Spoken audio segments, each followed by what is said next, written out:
Hello everyone, आप सभी लोगों का एक बार फिर से आपके अपने YouTube channel massive skill mechanical में स्वागत है। दोस्तों, आज के इस वीडियो में मैं आप सभी लोगों को एनएमडीसी के सिलेबस को ध्यान में रखते हुए एनएमडीसी का मॉडल पेपर डिस्कस करूंगा, जिसमें कि मैं आपसे टॉप 15 ऑब्जेक्टिव क्वेश्चन और आंसर डिस्कस करूंगा, जो कि हमारा heat transfer, refrigeration and air conditioning से रहेगा। ये हमारा पार्ट 134 है। अगर आपने प्रीवियस पार्ट्स को नहीं देखा है तो आप हमारे चैनल के प्लेलिस्ट में जाकर देख सकते हैं। अगर आपको इस वीडियो का फ्री में PDF चाहिए तो उसके लिए आप हमारे टेलीग्राम ग्रुप को ज़रूर ज्वाइन कर लीजिए। वहाँ पे आपको फ्री में PDF मिल जाएगा। मैं आपसे रिक्वेस्ट करूँगा कि आप प्लीज़ इस पूरे वीडियो को पूरा एंड तक देखिए, ताकि आपसे एक भी इंपॉर्टेंट क्वेश्चन मिस ना हो। वीडियो को हम बहुत ही आराम से धीरे धीरे एक एक क्वेश्चन को समझेंगे। तो फिर चलिए शुरू करते हैं। हमारा पहला क्वेश्चन है कि the process generally used in summer air conditioning to cool and dehumidify the air, that is called humidification, dehumidification, heating and humidification या कूलिंग एंड डीह्यूमिडिफिकेशन। तो देखिए क्या बोल रहे हैं यहाँ पे, समर एयर कंडीशनिंग में, मतलब समर, जब आपको समर रहेगा या गर्मी का मौसम रहेगा तो उस समय आप किसकी ज़रूरत रहेगी, तो उस समय आपको कूलिंग की ज़रूरत रहेगी। ठीक है, तो समर एयर कंडीशनिंग में कूलिंग रहेगा, और यहाँ पे ऑलरेडी बोल रहा है टू डीह्यूमिडिफाई, तो डीह्यूमिडिफाई करने के लिए हमको डीह्यूमिडिफिकेशन प्रोसेस करेंगे, मतलब कूलिंग एंड डीह्यूमिडिफिकेशन। तो D is a correct answer. यहाँ पे समर की जगह अगर यहाँ पे विंटर की बात हो, विंटर एयर कंडीशनिंग में, ठीक है, तो विंटर एयर कंडीशनिंग में क्या होगा, विंटर में हमें किसकी ज़रूरत होगी, हीटिंग की। तो हीटिंग एंड ह्यूमिडिफिकेशन सही होगा आपका विंटर कंडीशनिंग में, विंटर एयर कंडीशनिंग में।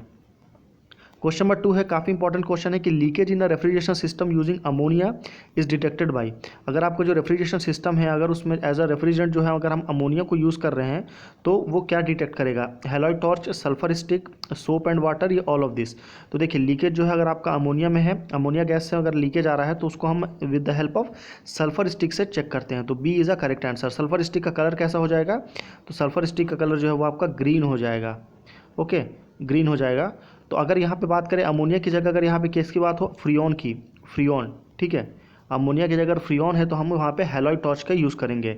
हैलॉइड टॉर्च भी जो है आपका अमोनिया लीकेज सिस्टम के लिए यूज़ किया जाता है।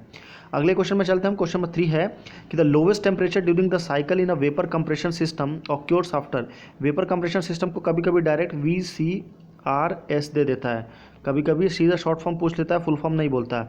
तो लोवेस्ट टेम्परेचर जो है, सबसे कम टेम्परेचर जो है during the cycle in a vapour compression refrigeration system, वो किसके बाद होता है, after compression, after expansion, after condensation या आफ्टर इवापोरेशन। तो लोवेस्ट टेम्परेचर जो होता है वो आपका होता है आफ्टर इवापोरेशन, और हाईएस्ट टेम्परेचर जो होता है वो होता है आपका आफ्टर कंडेंसेशन। तो लोवेस्ट और हाईएस्ट दोनों चीज़ें आपको पता होनी चाहिए। ये देखिए, ये आपका डायग्राम है। ओके, ये डायग्राम में आपका ये कंप्रेसर है और ये आपका कंडेंसर है, तो कंडेंसर के बाद में रहता है। ओके, क्वेश्चन नंबर 4 है कि ड्यूरिंग सेंसिबल कूलिंग, यानी कि सेंसिबल कूलिंग के समय में रिलेटिव ह्यूमिडिटी कांस्टेंट रहेगा, वेट बल्ब टेम्परेचर इंक्रीज होगा, स्पेसिफिक ह्यूमिडिटी इंक्रीज होगा, या partial pressure of vapour remains constant होगा।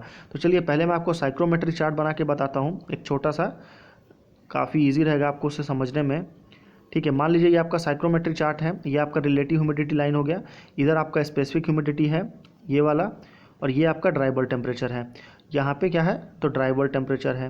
तो ये इसी का गेम है सारा। तो प्रोसेस क्या था हमारा, क्वेश्चन क्या था कि ड्यूरिंग सेंसिबल कूलिंग, तो सेंसिबल कूलिंग में क्या होगा आपका, सेंसिबल कूलिंग में यहाँ पे हम ड्राई बल्ब टेम्परेचर को क्या करेंगे, कम करेंगे, मतलब टेम्परेचर जो है वो कम होगा। तो टेम्परेचर कम होगा तो रिलेटिव ह्यूमिडिटी कांस्टेंट रहेगा, नहीं, रिलेटिव ह्यूमिडिटी आपका वो डिक्रीज होगा।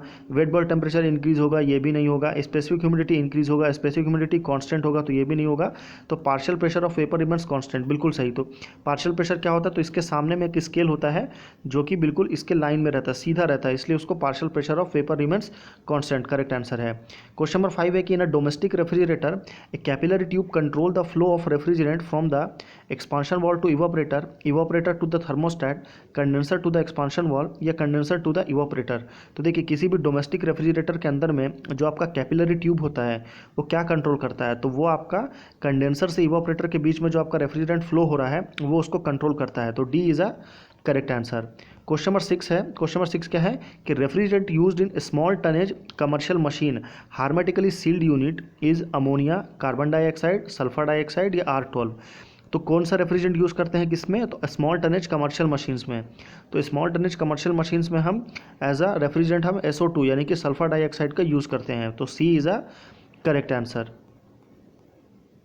क्वेश्चन नंबर 7 है कि in which of the following refrigeration system waste heat can be effectively used, यानी कि वेस्ट हुए हुए हीट को हम कौन सी प्रोसेस के थ्रू सबसे अच्छी तरीके से यूज़ कर सकते हैं, vapour compression system, vapour absorption cycle, air refrigeration cycle या नन ऑफ दिस।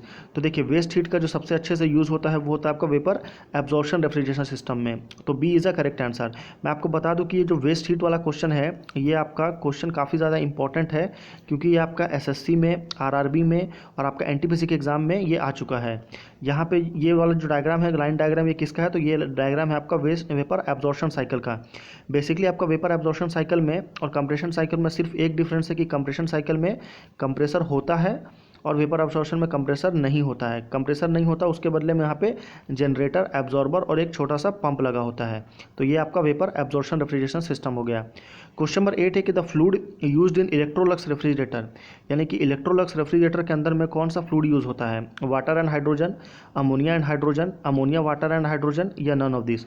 तो फ्लूइड कौन सा यूज़ होता है इलेक्ट्रोलक्स रेफ्रिजरेटर में, तो अमोनिया, वाटर एंड हाइड्रोजन, ये तीनों यूज़ होता है। तो C is a correct answer. Question number 9 में चलते हैं, ये आपका नॉर्मल रेफ्रिजरेटर है।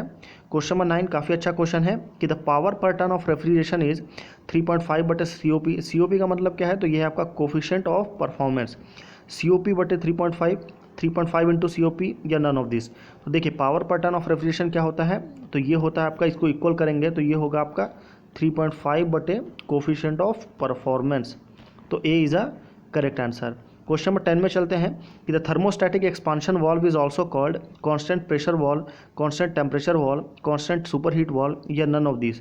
तो देखिए आपका थर्मोस्टैटिक एक्सपांशन वाल्व जो होता है उसको और कौन सा वाल्व कहते हैं, तो उसको हम और कांस्टेंट सुपर हीट वाल्व कहते हैं। तो C is a correct answer.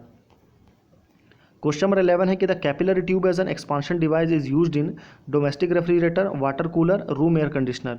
तो कैपिलरी ट्यूब जो है एज ए एक्सपांशन डिवाइस जो हम किस में यूज़ होता है, तो आपका डोमेस्टिक रेफ्रिजरेटर में भी यूज़ होगा, वाटर कूलर में भी यूज़ होगा और आपका रूम एयर कंडीशनिंग में भी यूज़ होगा। मतलब D is a correct answer. अगले क्वेश्चन में चलते हैं हम। क्वेश्चन नंबर 12 है कि in aircraft air refrigeration cycle is used. जो आपका एयरक्राफ्ट होता है उसमें आप एयर रेफ्रिजरेशन साइकिल यूज़ करते हैं और air as a refrigerant use करते हैं। रीज़न क्या है, because of low weight per ton of refrigeration, high heat transfer rate, low temperature at high altitude या हायर कोफिशिएंट ऑफ परफॉर्मेंस। तो air को यूज़ करने का रीज़न ये है सबसे बड़ा कि low weight per ton of refrigeration, मतलब A is a correct answer. उसका वेट जो है वो काफ़ी कम हो जाता है। क्वेश्चन नंबर 13 में चलते हैं। क्वेश्चन नंबर 13 है कि the material of pipeline for a system using freon as a refrigerant should be brass, copper, steel या एल्यूमिनियम। तो बेसिकली क्वेश्चन क्या बोल रहा है कि जो आपका नॉर्मल रेफ्रिजरेशन सिस्टम होता है उसमें कंडेंसर होता है, ठीक है। कंडेंसर के अंदर में ट्यूब्स रहता है। अगर आपके घर में रेफ्रिजरेशन है या आपके घर में एसी है, अगर एसी नहीं फ्रिज के पीछे जाएंगे तो देखेंगे आप पीछे में ट्यूब रहेगा। तो वो जो ट्यूब है वो कौन से मटेरियल का है, अगर उसमें फ्रीऑन है, फ्रीऑन नॉर्मली जो घर में जो यूज़ होता है उसमें फ्रीऑन ही एज अ रेफ्रिजरेंट यूज़ होता है, तो जो फ्रीऑन वाले केस में क्या रहेगा, तो वो आपका कॉपर का बना रहेगा। तो B is a correct answer. अगर यही फ्रीऑन की जगह किसका हो, NH3 का, यानी कि अमोनिया का, तो अमोनिया के केस में ये स्टील हो जाता है। तो C is a correct answer for ammonia. Question number 14 में चलते हैं कि in a pressure enthalpy chart the space to the left of the saturated liquid line represent wet vapor region, superheated vapor region, subcooled liquid region या none of these। तो देखिए saturated liquid line जो है वो किससे represent होता है, तो वो रिप्रेजेंट होगा आपका सबकूल्ड लिक्विड रीजन से। तो C is a correct answer. Question number 15 है कि during sensible heating of air wet bulb temperature decrease, relative humidity decrease, dry bulb temperature decrease या स्पेसिफिक ह्यूमिडिटी डिक्रीज। तो अगर आपको इस क्वेश्चन का राइट आंसर पता है तो आप प्लीज़ इस वीडियो में के एंड में ख़त्म होने के बाद में आप मुझे इस क्वेश्चन का राइट आंसर नीचे कमेंट करके बता सकते हैं। अगर आपको वीडियो पसंद आए तो प्लीज़ इसे लाइक करें, शेयर करें, चैनल को ज़रूर सब्सक्राइब करें ताकि आगे आने वाले और भी इंपॉर्टेंट और इन्फॉर्मेटिव वीडियो आप बिल्कुल भी मिस ना करें। अगर आपको PDF चाहिए तो उसके लिए टेलीग्राम ग्रुप में आ जाइए, ये नीचे